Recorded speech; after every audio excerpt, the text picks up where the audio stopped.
Good evening साथीभाइ हो है। यो चाहिँ नेभारा भन्ने घर चाहिँ साथीभाइ हो, यो सबैलाई थाहा भएको कुरो हो है। र यो नेभारा चाहिँ तपाईँको यसरी फल्ने गर्छ, यो सबैलाई थाहा भएको कुरो हो है। र यो चाहिँ एकदमै औषधीय गुणले युक्त हुँदो रहेछ यो बुझ्दाखेरि चाहिँ क्या साथीभाइ हो।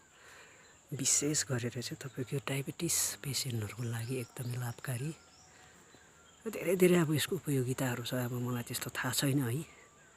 र तपाईँहरूलाई पनि यसलाई घरमा रोपेर यो फेरि तपाईँको गाईलाई घाँसहरू पनि अफ सिजनमा यो छिट्टो यो तपाईँको घाँस हुने गर्छ है। र यो घाँसको लागि पनि एउटा पशु पालन गर्ने जति पनि हाम्रो दाजुभाइहरूलाई पनि यो बहुउपयोगी कुरो हो।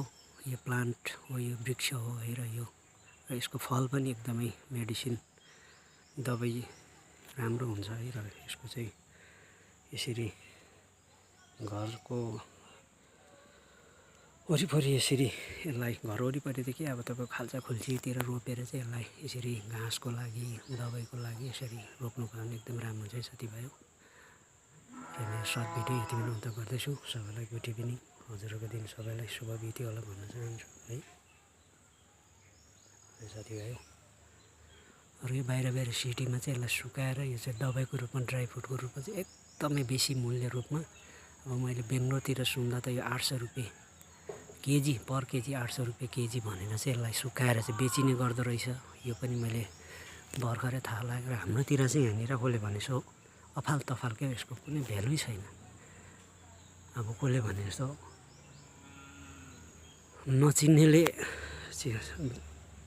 नचिन्नेलाई नबुझ्नेलाई चाहिँ अब हिरा भेटे पनि यसको कुनै मूल्य छैन नि त साथी, त्यस्तै हो।